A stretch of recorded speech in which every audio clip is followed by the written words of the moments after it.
with a roll call, please. Carter. Heffron. Here. Moore. Here. Thomas. Here. Oden. Here. Whistler. Here. White. Here.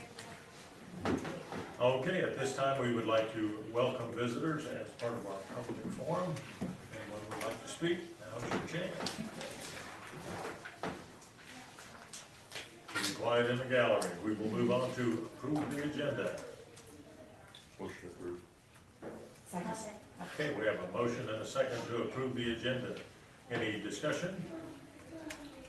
All those in favor signify by saying aye. Aye. Opposed, same sign. We have an agenda. Next item is approve the minutes of the previous meeting. Motion approved. I'll second. We have a motion and a second to approve the minutes of the meeting. Any discussion? All those in favor signify by saying aye. Aye. Opposed, same sign. Minutes have been approved. Old business. I don't think we have any old business. We are ready for new business. Item A, we have a student representative. So we have a whole bunch of student representatives Oh, for you today, a yeah. few different things to share. Oh man, they got hardware. Do we need to move the table so we can We need a little bit of bigger portrait. We're gonna be right in front of you for a little bit. You guys wanna go first? Yeah, move right on around. We got plenty. Hello, I'm Emery Hawkins from Centerville High School, I'm Grace Brady from Centerville High School. and we are from the Student Council, and we're just here to update you about some things going on in the school right now. So we did the lock-in a couple weeks ago, so we stayed, not stayed overnight, but from 8 to 4 or 9 to 4. And basically we just worked together and decorated the whole high school and played games and activities, and it was pretty fun and everybody loved it. Our Student Council has been raising money for Operation Santa. It's a fundraiser that we do every year, and this year we raised $1,200 with a soup supper and selling pies. So Mrs. Weinberg's class is having a, Like a festive week for us, the last week before break. so they're doing dress-up days for everyone, and yeah. The wrestling girls won their first duel, so that's a pretty big accomplishment. So Malachi Rice broke the record for points in a game with 50, and before that he broke it with 49, and then he broke his new record with 50 the next day. So yeah. And the basketball team also has broke a record for, I think it was 101, the original record was, and now it's 103, the most points scored in a game. And basically just everyone's looking forward to Christmas break and get a lot of work done. That's then, but Yeah. yeah, basically all.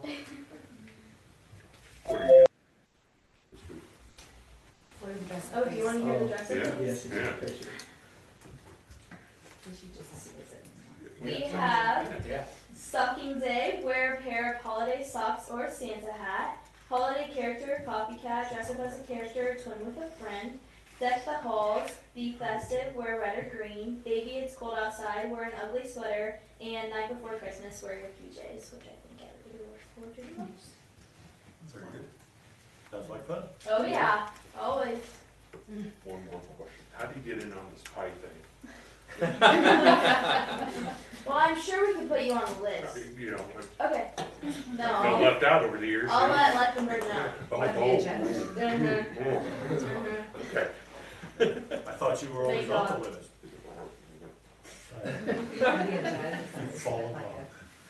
Yeah, Celebrity is it pie like a judge. pie eating contest? No, the staff gets to sign up for different flavors of pies that the student council makes for them. And they get to buy a It's a pie. fundraiser, they're selling the pies. So like Sophie said, But I'm bake me an apple sure- pie. I'm sure we could set up something for someone to have a pie eating contest. I Maybe mean, people could put the pie into his face. Yeah, that'd be a good I really fundraiser. like Yeah, that. we don't- I'll we sign don't up. have to go to extremes. This is getting better. Yeah, yeah, but it's- Now, is there not a wrap somebody up in wrapping paper or something like that kind of There thing? is, maybe you need, I know that we're having games on that holiday week. Do Maybe you think we about need to how bring much that wrapping into paper the this is school. gonna take? And then, Yeah, so you can't get your arms out, so the pie doesn't. And one of the things is decorating the a staff member like a tree, so I'm sure they Ooh. love to decorate like We Christmas. Well, couldn't even put the star on top of that one then. This castle would be good for We would rival the one in Washington DC. Very good, any other questions? We have some other representatives here. Thank you guys. Thank you. Thanks, guys. Yeah, so I asked the dance team to come tonight. Anyone want to talk on your behalf? So they had a very competitive Thursday and Friday into one last week. Somebody want to explain all the great things you did? Yeah, okay, so Thursday we competed our lyrical dance and we got first in the state, so class 2 lyrical, we got first.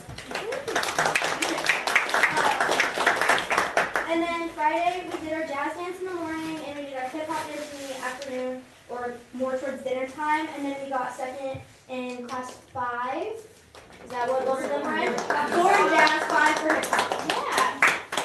And then our soloist Kennedy got 6th in the state in our class 2 solo. Class 5. There were so many different classes. Yes. Yeah. We have a basketball game performance coming up soon too that we're gonna perform, I think, lyrical at. Yes, January 22nd. Yeah. Which one are you guys the public school state champions of? Jazz. Jazz. Ah. That's right. So they came back 2-time state champs. Whereas That's pretty awesome to be Yeah. state champions, Yeah, it girls. is. We're really proud of you. Yeah. Yeah. Really proud. What was the schedule like those 2 days? It was really crazy. So like leading up to it with the 2-hour delay, which was really nice. We didn't have to get up as early, but leading up to it, we normally get up around like 5:45, 6, and I practice at 6:15 at Lakeview. The day of the Thursday wasn't as bad. Ken just danced at 11, then we didn't dance again until like 4:30. But then Friday, we all got up at 6:30 to get ready. And we didn't get to the hotel until 11 o'clock. Yeah, the awards are super long. Yes. And then we had this huge break after jazz. It was like a couple hours, so we went and shopped and watched and all that, and then we came back and danced again. And then we didn't get out of there until like midnight. So we didn't even get home until like 1:45, 2. About 2 a.m. Yeah. It was a long day 2. Friday. But so worth it. And Yeah. we're super proud of these girls. They put a lot of hard work into this season, and it makes me so emotional. But yeah, we're just proud of them.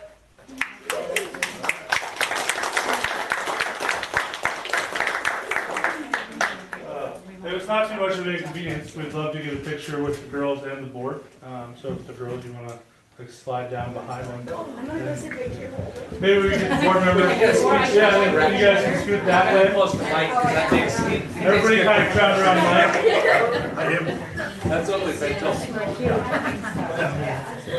did it just for you, Jenny. Yeah, Just for you. Oh, safe. No. You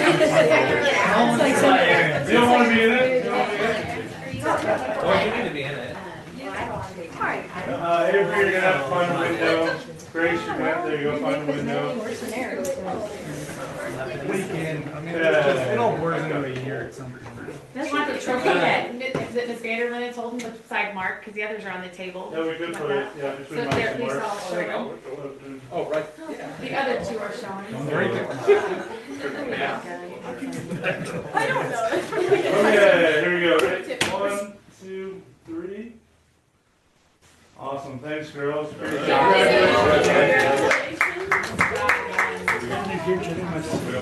didn't. This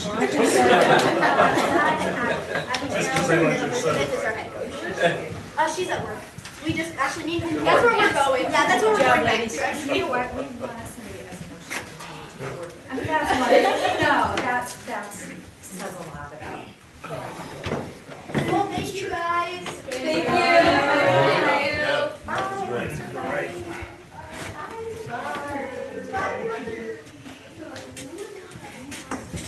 Oh, it's been 6 straight champions.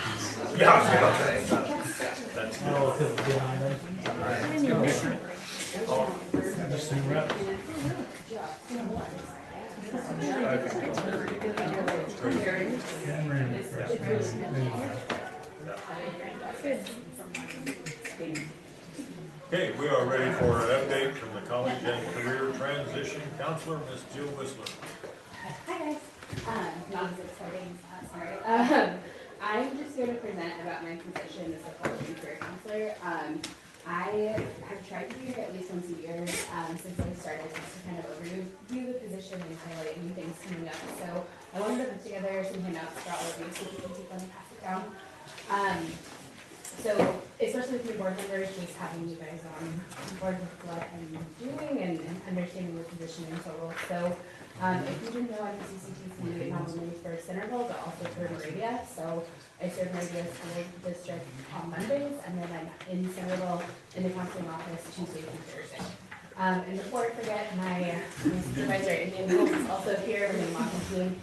She routinely comes to the school board meetings in case there's any questions about position that she can answer.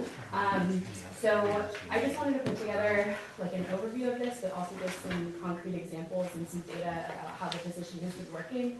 My first year at Centerville was, 2020, fall of 2023. So I started that school year. So the first graduating class was 2024 that I worked with. These positions were started by the Iowa Department of Education. So on this first page, I just wanted to show an outline about what the Department of Ed expects in terms of roles and responsibilities for CCTCs. In terms of my team at Indian Hills though, I just wanted to show I'm a team member of 8 women. We serve basically, how many schools? 14 schools within our 10-county area of Indian Hills. So there's a snapshot, you can see the on there, but then the other schools that have CCTCs that come through and assist their counseling programs. So I wanted to kind of overview more specifically my role at CHS.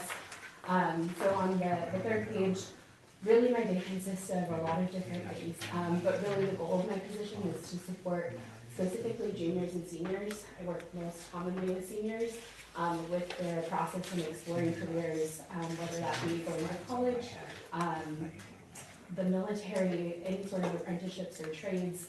Some of our students need to graduate and get a job in the workforce, so really just helping them decide what option is best for them after high school and navigating the processes and making that goal happen. So I would say the majority of my day is meeting with students individually, so whether that just be exploring careers or researching programs to go into, how to actually pay for those programs, so things like FAFSA, scholarships, different grant opportunities. Today I have a student graduating a semester, so we're going through a resume creation, a cover letter, actually applying for jobs. So depending what they need is really where you meet them at during those one-on-one meetings. From there, a big part of my responsibility at CHS is to expose students to career pathways. So there's a common phrase in the college and career readiness world, you can't be what you can't see. So I think a big part of my job is just advocating what kind of opportunities exist. A lot of research shows us that students decide what they're going to be based off of what mom and dad or aunt and uncle do. So there's a lot of pathways that they just don't know. So what comes with that is coordinating things like career guest speakers, taking them to field trips, whether that be college visits, training centers, college or career fairs. I also help with some sort of event coordination. So we have a financial aid fair that we do, different FAFSA needs to showcase how students can actually pay for college programs or trade school programs. We started the college and career fair here, which I'll highlight later.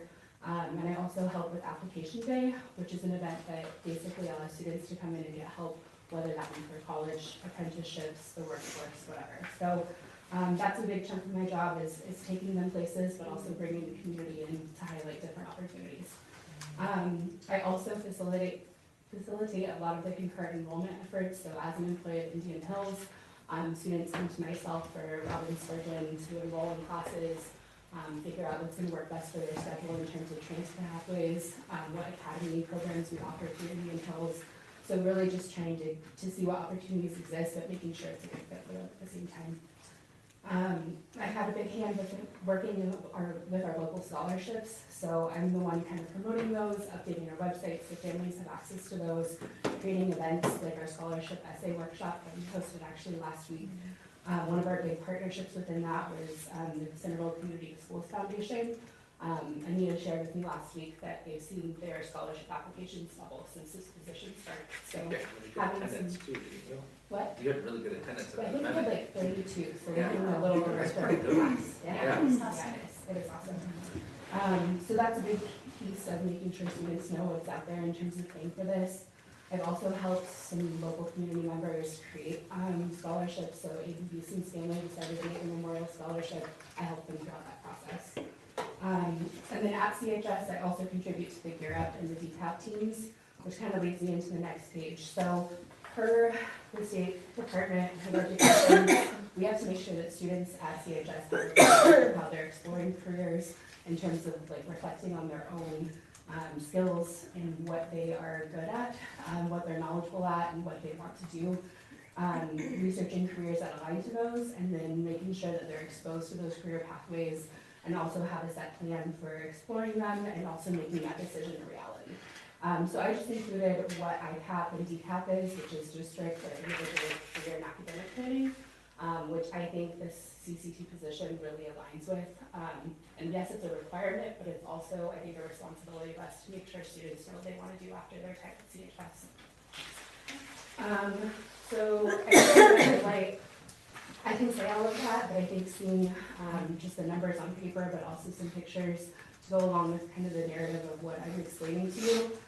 Since I started this position in fall of 2023, we've had over 400 students attend field trips that I planned. So that's going to be going to places like Indian Hills Community College, different state universities.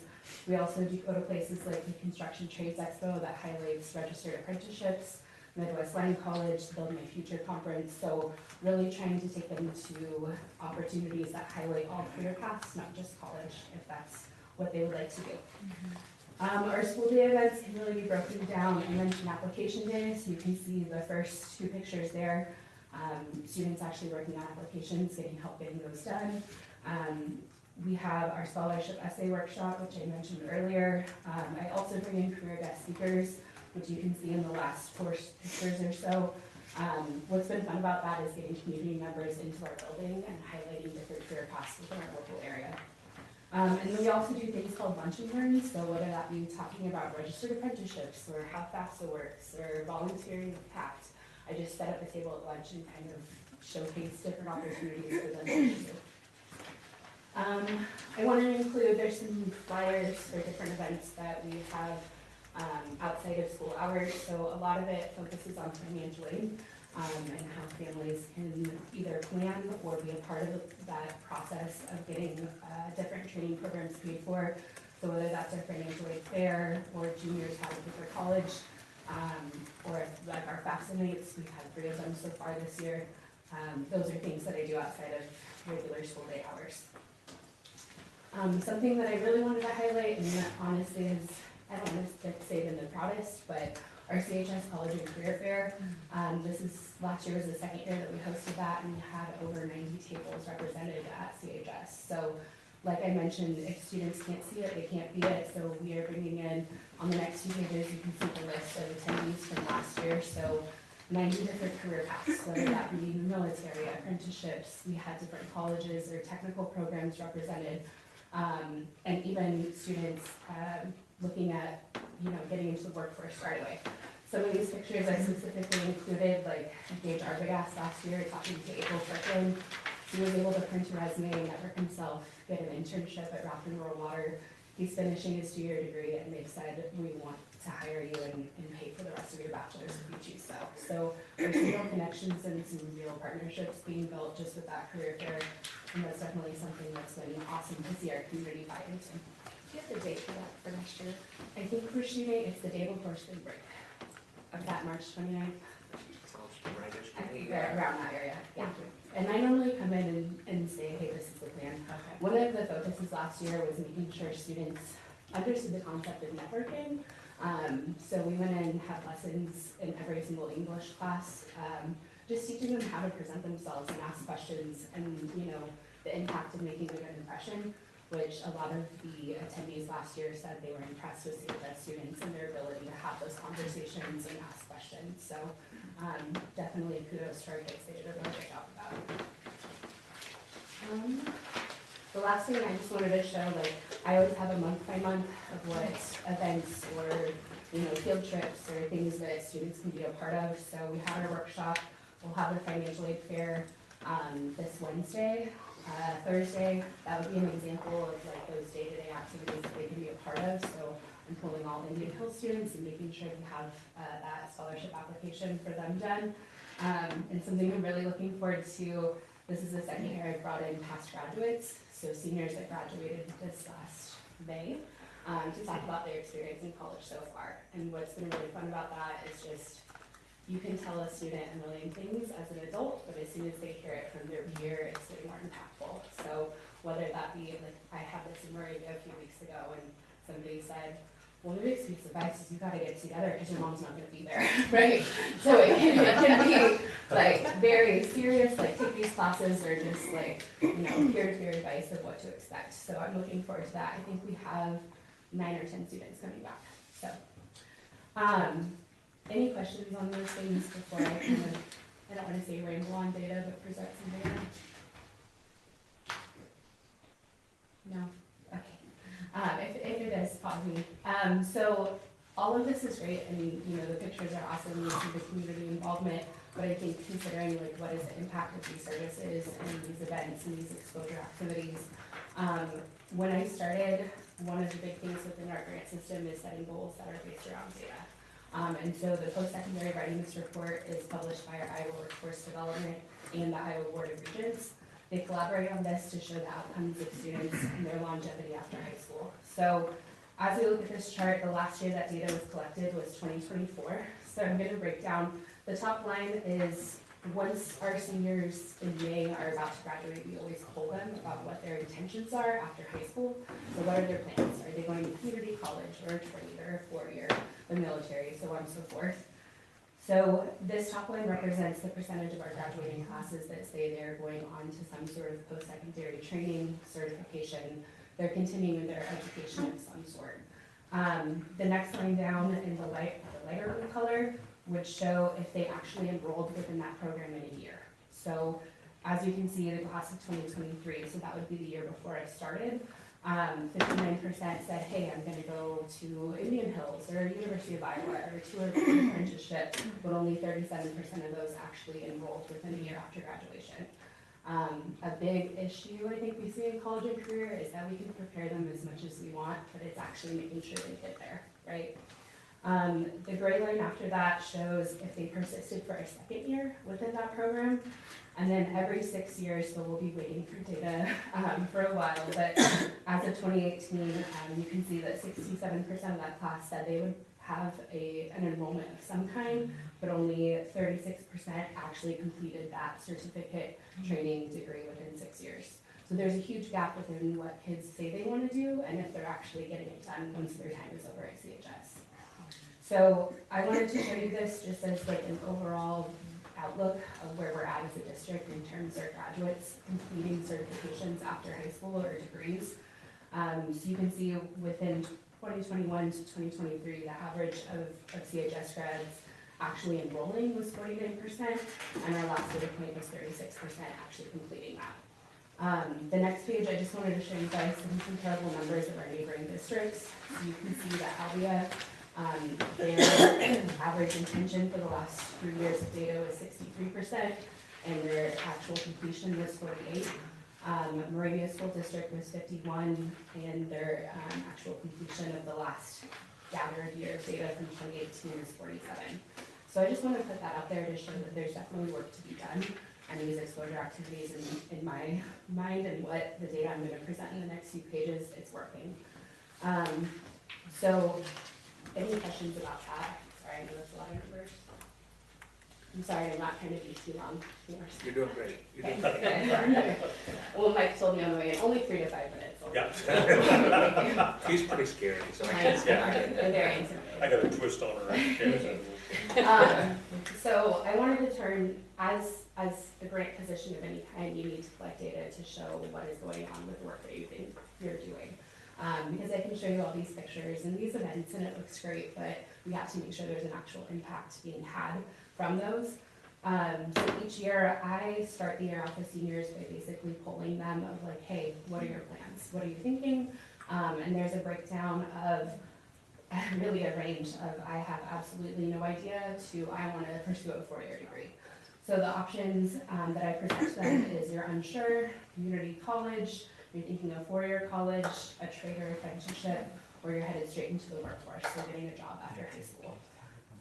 When I first started in 2023, that fall, something that's really stood out to me in the past 3 years of this position is the amount of unsure students walking into their senior year. So in 2023, we had almost 29% of our seniors saying they had no clue what they wanted to do. This year, we had 12, almost 13% of those. So we really reduced that number of students having no clue what their options are or what they would like to do. We've seen a growth within our community college, secondary plans, and then also the four-year college portion of this has significantly changed as well. And I would just like to go on record and say I'm not pushing just a four-year degree. I think that this is having more knowledge into what their options are, not only within degree paths and career paths, but understanding the financial aid that goes out.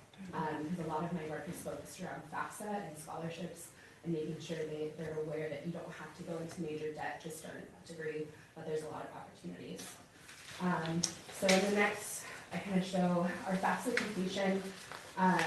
So in 2023, each year, the State Department in that post-secondary readiness report shows our percentage of FAFSA completion per class. So they have until from FAFSA opening in October until the September of when they should be enrolling in school to get that FAFSA done and have it count towards this percentage. So the graduating class before I started, they had an end percentage of completion of 41%. 2024 would have been the first class that I would have worked with to get FAFSA completion numbers up. So that raised 47%. 2025 grads were 49. I would really like to make a note though that we had a lot of kids go into registered apprenticeships or programs that didn't accept FAFSA, like Missouri Welding Institute, Midwest Line College. So I can see that that number would have been higher, but they just didn't need that funding. Just want to put that out there. Something I'm very proud of, last week, we get state reports weekly of how our FAFSA completion is going. As of December 4th, so FAFSA being open for 2 months only, we've surpassed what 2023 has done. So as I look at our senior roster, I really think we're going to be sitting around 60% completion, which is the state goal for districts. So that one's a big one. That's a win. The last piece of data that I just want to show is our post-secondary intent versus enrollment. Sorry. So thinking back to that graph of what do kids say they want to do and do they actually get there. From the post-secondary readiness report, our 2023 grads, 59% said they wanted to attend, 37% actually enrolled within a year. My grant follows these students into their summer and actually into their first year after high school, so I'm still checking in, making sure they don't need support or getting their FAFSA done. I would say a lot of my summer efforts are still sitting down with families, getting FAFSA done, making sure they make it to orientation, helping them with, you said you wanted this, you're actually going to do it, is a lot of my summer time. So what I've gathered, and again, this is just personal data, we'll see what the state has to say when that report is released.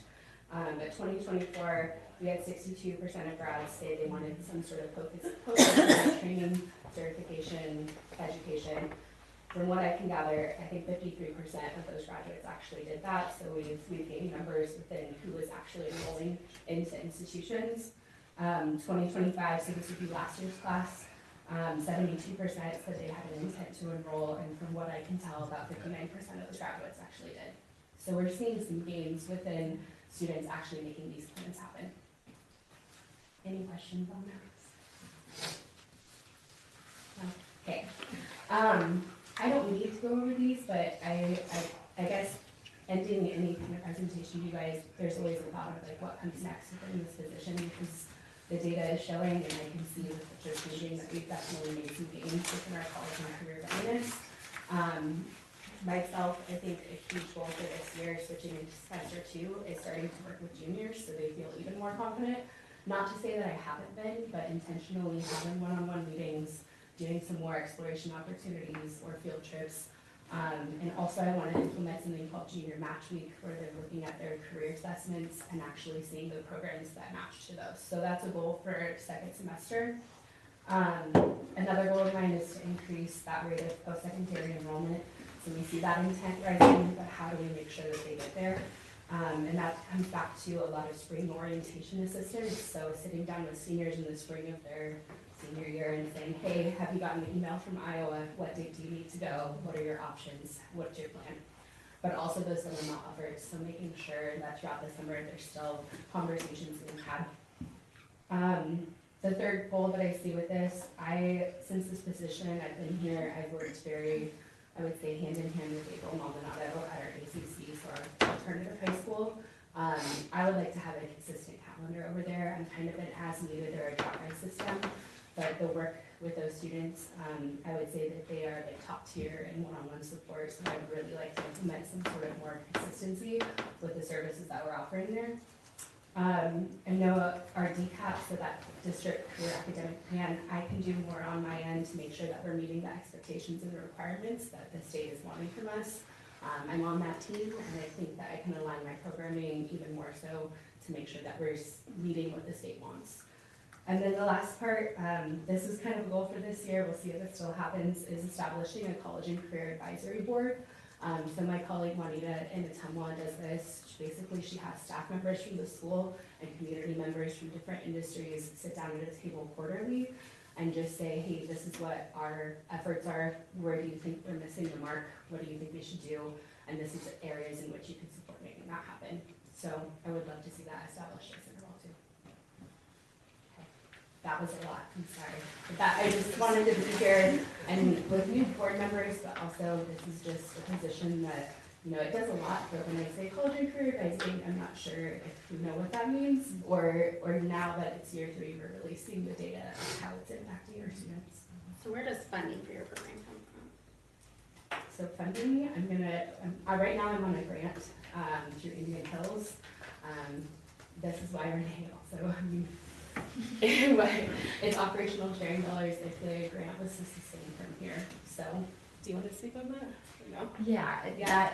So these positions were started as grant funding, and so this is the 3rd year of the grant for this particular position. So yeah, just kind of looking at some different opportunities moving forward, but it is currently grant funded through July. We have a meeting, I think we're Yeah. meeting with you tomorrow? Yeah. Is that right? Yeah. So we're gonna explore some options with them too. Even though we have a pretty big budget shortfall this year, we think this is important enough that we wanna figure out how to fit it into our budget moving forward. So we've started to look at a lot of different options, and let's see what Indian Hills has to offer tomorrow. So hopefully we find a good solution sooner than later, because it's a big deal for our kids.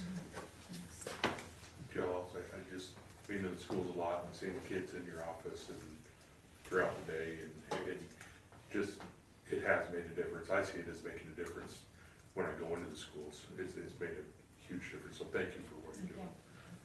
My question would be, how do you work in conjunction with our hijack program?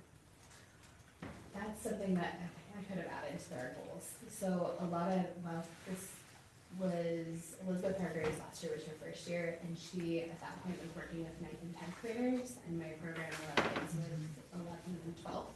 I know she has a section of IJAG.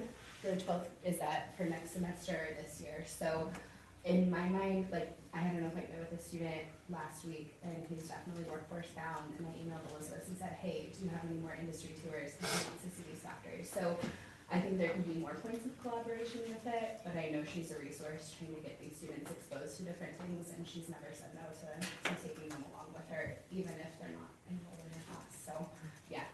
But I mean, the goals of IJAG and the goals of this position are like this, so I think there's definitely more room for collaboration.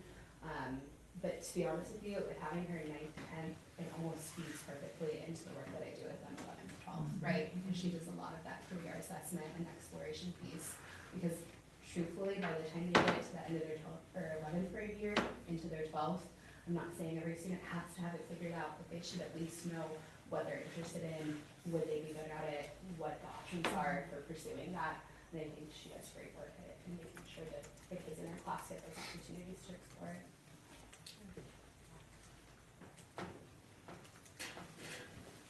Very good. Any other questions or comments? Well done. Thanks. Well done. All right, thank you guys. And you made it. Was it 5 minutes? Yeah, All that, right? Thank you, Jeff. Don't let him intimidate you. But oddly enough, I'm not. I don't know. Good job, Joe. Good job, Joe. Thank you. Thank you. We are ready for the approval of summer projects. Okay, so these first two documents, the second document is a picture of what our home football bleachers look like now. This blueprint is what we're planning to try and advertise to accept bids for, so that's what we've taken it to you today for. The top right of this blueprint kind of looks like how it is now, but the bottom right picture of that blueprint is what it will be once it's finished. This renovation is basically just bringing it up to ADA compliant code. Something I've been working on for about 3 years now. I've never been able to get it all the way, but here we are. We are basically a couple of changes you may notice. We are widening the steps on either side of the bleachers, and then we're adding handrails up the middle aisles. Also including 12 handicap spots down below. That's a big need, I believe. I've been hearing a lot about. The steps down on the west side, which would be the concession stand side, will now be facing the concession stand, and then instead of going towards the grass. And then we will be adding a ADA compliant ramp on the east side. There's a lot more that goes into it, but the retaining, not necessarily the retaining wall, but the guardrail on the outside will now be chain link. They'll look a lot more like the visitor side than they do now, because right now the spaces in between the spokes of our handrails and guardrails are not code compliant. They're way too spread out. They're too much of a gap. So the chain link will decrease that greatly. It'll be a lot more appealing, and it'll be a lot better for our sports. If you have any questions on that, I can answer that. But the last document is to remove and replace the classroom cabinetry in the south wing at Howard Middle School. I think it's 8 classrooms. And this was the best bid we received for that. Those of you that are directionally challenged like me, that's the 7th and 8th grade wing. Yeah, I don't know what they call it anymore, so I just call it north and south. That's kind of stuck, I guess. So looking at the drawing for the bleacher, is there a change to the press box, or am I just? No, the gaps around it, currently there is, like, next to where the guardrails attached to the press box, there are some gaps there that we're going to tighten up, because they are hazards as of right now. But the press box is staying alone. Okay. The only modifications we're making is maybe some steps to the press box, but the press box will remain intact. Okay, so it's not a major. No, nothing really happened, because there's a lot of this stuff we could have done over time ourselves. But the thing with these is, like, if we were to touch the press box, we have to bring it up to code 100%, which would involve adding an elevator. You can imagine how expensive that would be. Like, if we were to add some type of extra spokes in this guardrail along the outside of bleachers, we would have to bring the entire bleacher section up to code. So we haven't done anything ourselves in the past. Until we get to this point, we can do it all at once. So the visitors, they won't, you're not including any kind of. Changes to theirs? Yeah, No, because theirs were brand new 3 or 4 years ago. okay, When we redid the whole field. Yeah. okay. Yeah, I can see that the handicap thing is needed. Yes, very much Start so. that before now. Mhm. Aaron, good job. I know you've worked on this for quite a while, so good job. Yes, thank you. Kind of the last piece of the puzzle down there, isn't it? Yes, yes it is. Well, there's always more. Don't Oh, say yeah. that. I know when we did the field and we, you know, the track upgraded and Mhm, we knew we had handicap accessible on the south side or the visitor side. mhm. We knew there was an issue with, I guess, the home side. I've had quite a few people yelling at me about it over the last 3 years. So. No, I've been trying, been working hard. Just when I just about get there, some legalities, issues pop up, and I can't do it that way. I gotta go do it this way. And but this is right in the threshold of estimated where we think the money will come in at. That we don't have to do high-end competitive bidding, but we just have to advertise for competitive bids in the newspaper. very good, sir. Is this it for the summer projects though? or No. is it- So, This is it for now. There's a few other things I can, as of right now, I'm looking at, there's a few, because that bleacher project will take up a majority of it. I'm estimating the bleacher project coming in at about 190.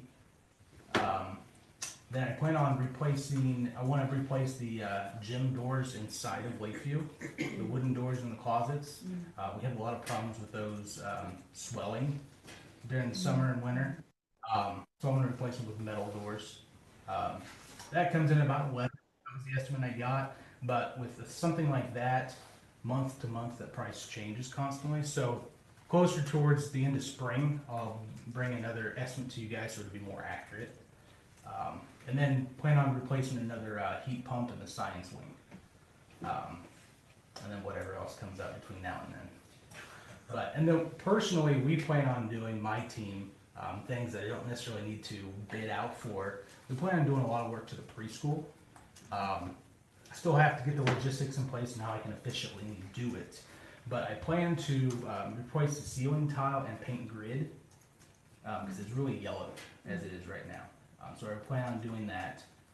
Plan on replacing the code base in the hallways. The classrooms had newer code base within the last 2 years because we replaced the carpet. We're still in the process of replacing the outlets and light switches to an updated child protected outlets. But then I was talking with Lockridge, and Alliant has this grant in place. I haven't even told Mark about this. It just kind of came up within the last couple of weeks. They have a grant that you can replace current light fixtures, because this could go to multiple buildings, but I think we're going to start with the preschool. 1-for-1 with LED light fixtures, brand new light fixtures. It could be, literally Lockridge just has to sell them to me for at least $1. So I could replace all of their light fixtures. I just counted them up the other day. I think there's 116 light fixtures at the preschool. I could potentially replace them all for $116 to brand new LED light fixtures. So I plan on trying to do that and trying to upgrade a few things here and there throughout. I know one of the other things I might try and do and budget that into this summer is I don't know which wing it's called, but the north wing at Howard, they have some very old light fixtures in the classrooms, and I'd like to be able to get them insetted into the ceiling like the rest of the district is. So that's something I'm going to try and do. And then we did get a new surprise last week. Oh. While it is a summer project, it does impact our PEPAL funds a little bit, potentially. Can you kind of explain what happened to that? Yeah, we've had a few problems with the AC, or the air handler for the auditorium, over the last month or so, and I've been working with Base Point, who is our automation controls person, and to try, it's been tripping out on a freeze stat, basically. It's been freezing up, so because the heat coil hasn't been enabling. Well, for some reason, I think it was Friday, the heating coil burst, which is not good. That's the worst possible thing that could possibly happen, because this coil is literally the length of a pickup truck, as high as a pickup truck, and about 8 inches wide. It's a very big unit. So to replace something like that, and that's the first winger tech I had out there said that's probably what you're going to have to do.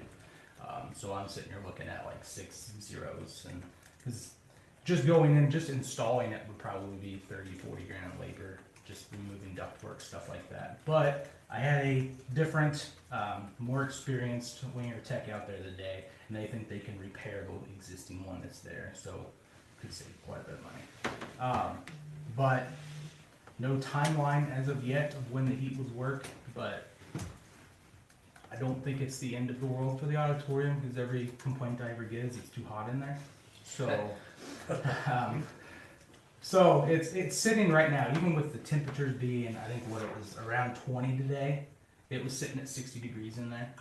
So by the time you get 800 people in there, it'll be 65, 67. So it'll be bearable. So it'll be fine for a while, but we'll get that fixed as we go. So just a little bit of extra info there.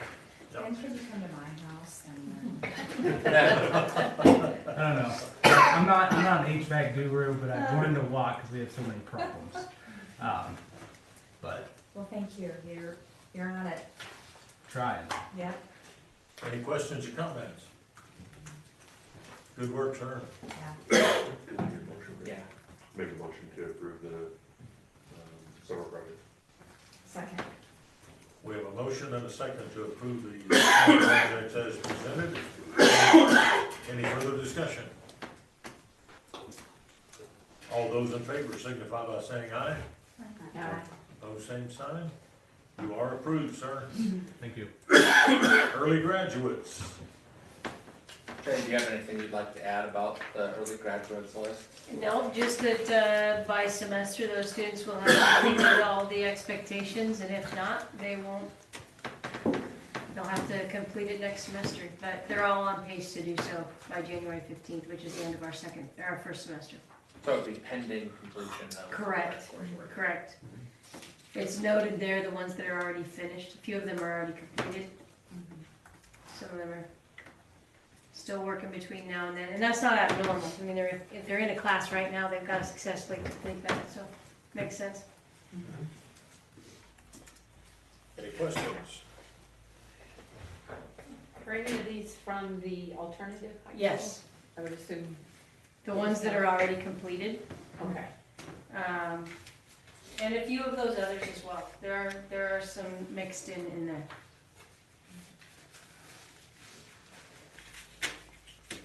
Motion to approve pending requirements for that. Second. We have a motion and a second to approve the early graduates pending completion. Any further discussion? All those in favor signify by saying aye. Opposed, same sign. They are approved.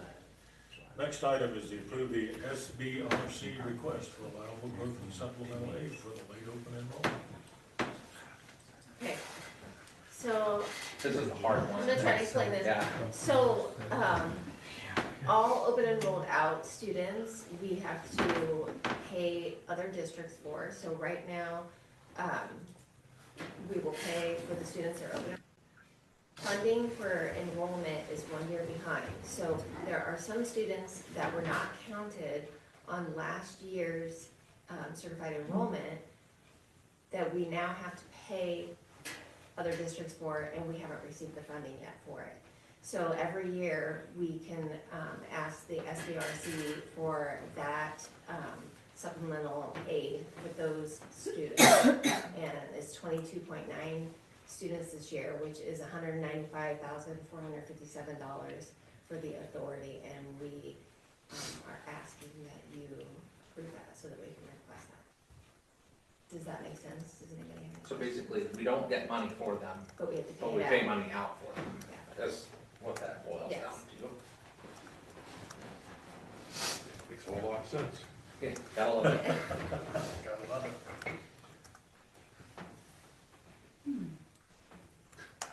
That's the right facial expression for it, to be honest. So let's say a student moved in last year in December, so they weren't counted on certified enrollment. So this year, we're not getting the money for them yet, so, but we have to pay for that because they open enrolled, and we have to pay it on time. all because our funding comes in a year in arrears, that's the problem. So we want the authority to honor unspent balance for that money that we have to pay out ahead of time. So will we ever get the money for them, or? The next Well, year. Okay, Yeah. okay, you did say that, all right. I was just- It rolls through. I'll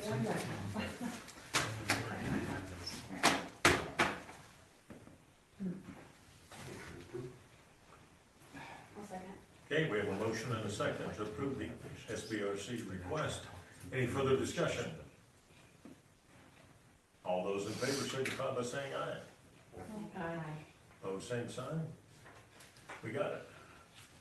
Approve the SBRC request for allowable growth and supplemental aid for EL instruction beyond 5 years.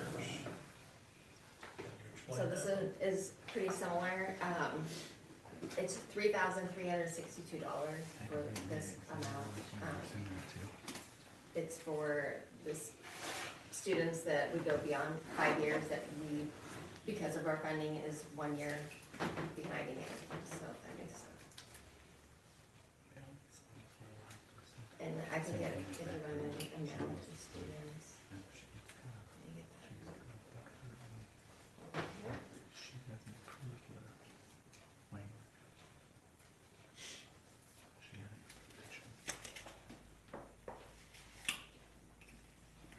So there were 2 intermediate, so you get .21 weighting, and then we didn't have any intensive, and that gets a higher .26. So we have 2 of those.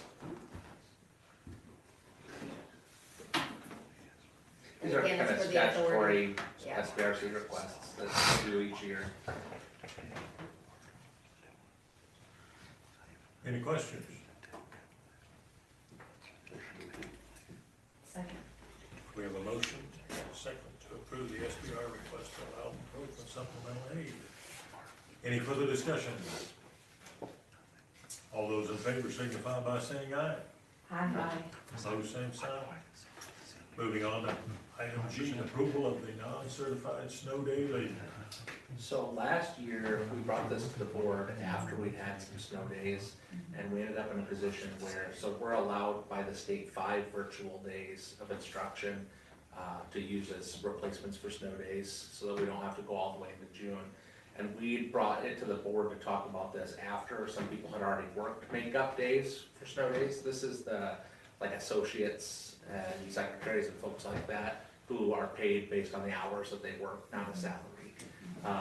And I think we had done 3 days last year that we forgave, and our request would be that we forgive 3 days again this year for those folks, so that we don't have to hold them accountable for working over spring break the whole time, or working 5 days past the end of the school year to make that time up. And this is for a small group of folks, the classroom associates, secretaries, folks kind of that nature.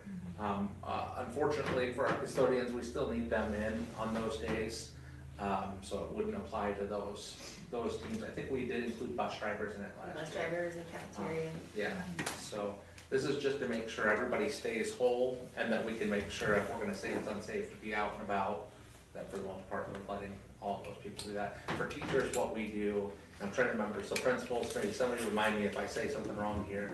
I think we've got them set up, there's like a half-hour or 45-minute long building meeting that they do virtually. They have a certain number of hours in the afternoon, they're supposed to do office hours, where if they receive an email, they should respond to a parent within a quick amount of time on the snowpack at work, and then they have to prepare the either Google Classroom, I think in the case of high school, in a lot of cases, or a snow packet at the other levels, so that students have that instructional material. We're given, instead of our full amount of time for a snow day, the state gives us credit for 5 hours, I think it is. We got 30 total hours, so it's 6 hours. 30 total hours for the 5 days, so 6 hours. So it's a little bit less, but it does allow us to not have to just tack days onto the end. People really don't like going to June. It does not go well. So we would just ask that the board would consider forgiving 3 days, should they be used. Knock on wood, maybe none of these snowstorms ever hit all season and we don't need to use them. But forgive the 3 days if the snow days would happen for non-certified staff. Motion to approve. I'll second. Okay, we have a motion and a second to approve the non-certified snow day leave. Any further discussion? All those in favor signify by saying aye. Pose same sign.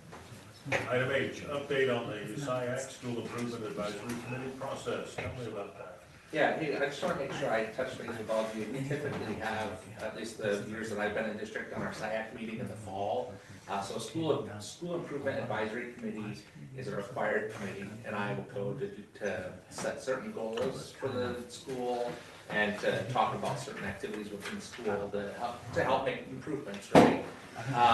With the legislation that we're all doing that training for next week or the week after, I forget which day that is, but. Okay, there we go. So the same rule actually applies to the SiAC committee.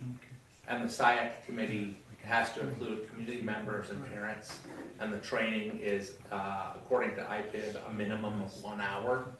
The legislators have shared that they plan to do a language cleanup of that law during this session. So as an administrative team, well, mostly Julie and I talked, we want to push our SiAC meeting to the spring, because it's just required to be done before the end of the fiscal year, so that maybe we don't have to ask parents to sit through an hour-long training in sunshine laws, and then talk about SiAC. So we just want to give you an update, because typically you would see that this time of year, and we have that meeting, because I think we got 2 board members or 3 board members on SiAC too. So we'll just, our plan is sometime in March. We think they should probably have things wrapped up, and we can not make those people sit through that. That's really the only update. Just to tell you, it's fun legal limbo. All right. Any questions about the update? We're moving on to personnel business procedures. We normally take these as a group, unless you have something you'd like to pull in.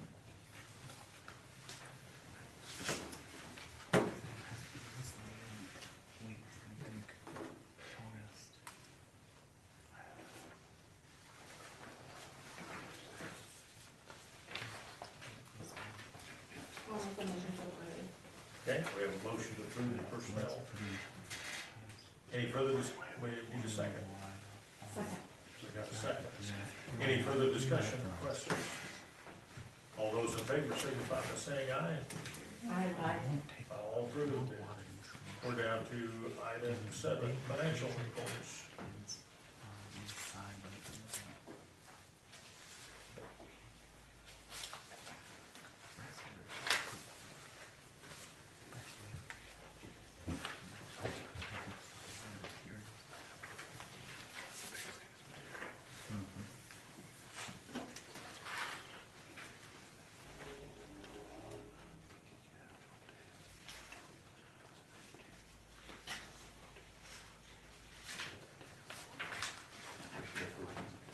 We have a motion to approve the financial reports. Second. We got a second. Any further discussion or question? All those in favor signify by saying aye. Those same sign. Good. Superintendent's report. Hey, I'm gonna sound kind of Pollyanna here, because I just want to talk about a whole bunch of cool things that have happened that you've probably read about on Facebook, but we've got a lot to be proud of with our kids in district in the last few weeks here. Starting with our dance team being state champions in lyrical, our basketball team, boys basketball team, as you heard, breaking their scoring record, and then an individual breaking the record, and again breaking it. Our girls basketball team is doing quite well. Our swimming team had some high finishes at their recent dual meet. Our JV team, I think, placed, was one of the things, I can't remember what the placing was for that. Our girls wrestling, having enough players to win their first duel, which I think is a really awesome piece.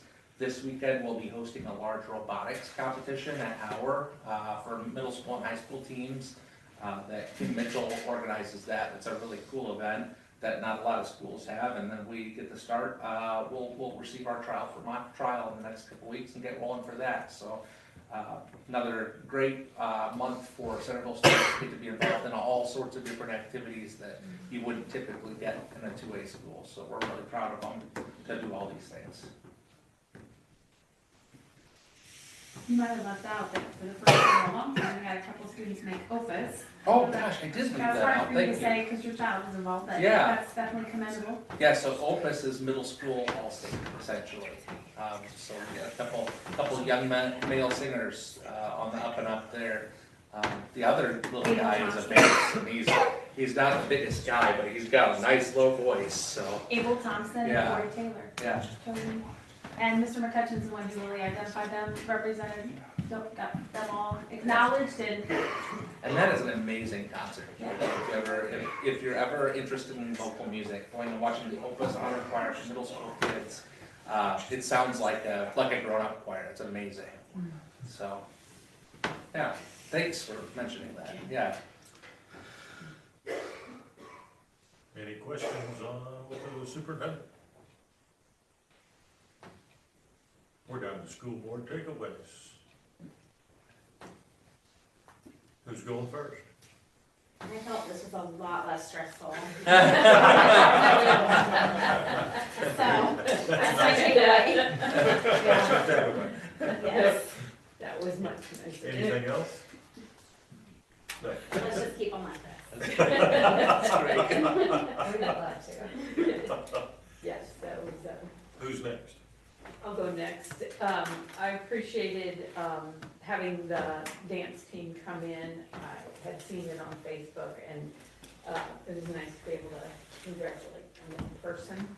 I know they put on a lot of early mornings to get that practice in, so that's not an easy thing to expect of a teenage girl.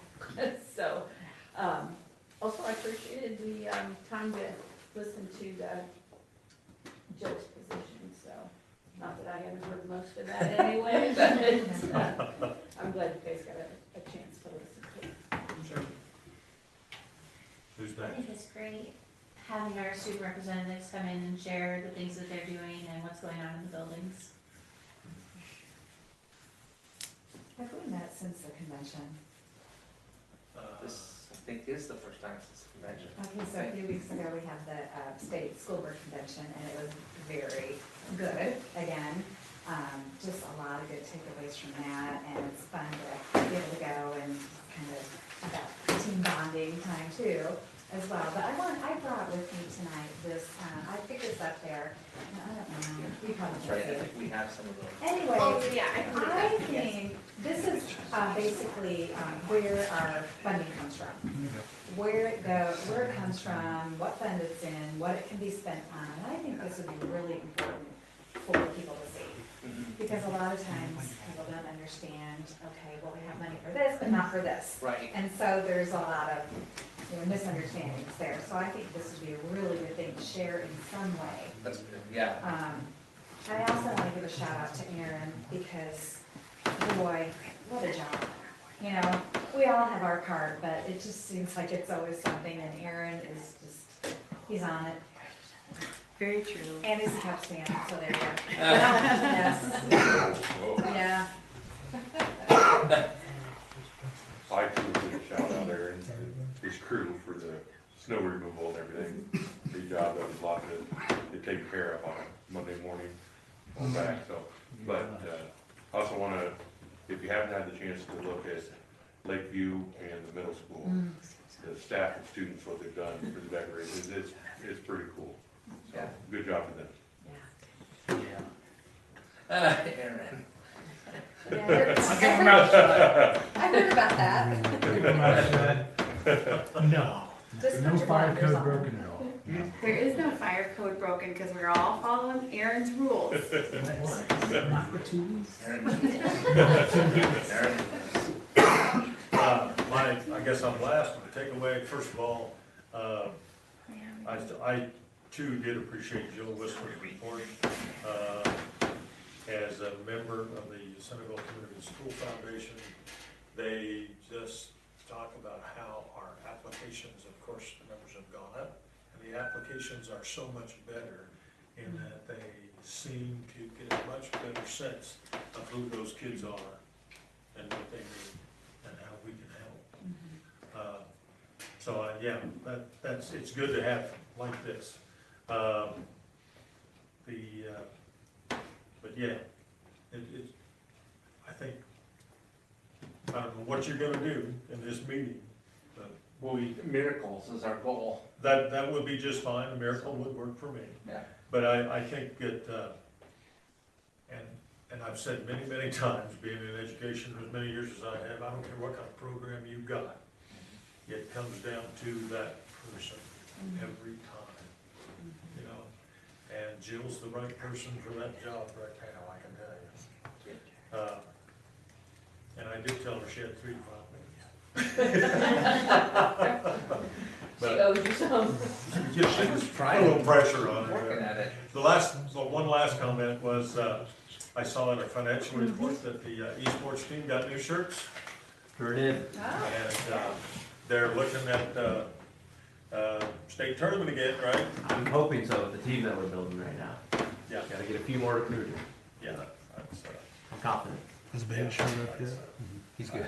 I told you. I told you he was good. Who? for a Man. program I didn't Oh, want yeah. anything to do with, I am a big supporter. I'm glad how far we came. Our room's awesome. Kids love it, so. Yeah, very good. Thank you very much. Anything else? Would like to see a copy of that. I will email that out tomorrow. Oh, everybody. that'd be awesome. That is the most I think one of visual us thing copies you while can we're get. there. I need to empty out my bag that I I have think we there. grabbed all, It's been grabbed as many as we Yeah, possibly. I swear I have like 10. There's it's iowaschoolfinance.com. You might be able to. Yeah, Okay. Yeah. I've said, I'll email and then I'll have paper copies. That's the group that was in my email this week, by the way, too. I think I talked about his fist this week, didn't I? My email, so yeah, that's the ones, the famous. over the last Anyway, 8 years, it I've is sat through lots of complicated. finance things, and that summarizes it. Yes. And it's really, school finance really isn't that complicated. Yeah, it's a piece of cake for. Bush digger. We have a motion to adjourn. Second. We have a second. All those in favor signify by saying aye. We are adjourned.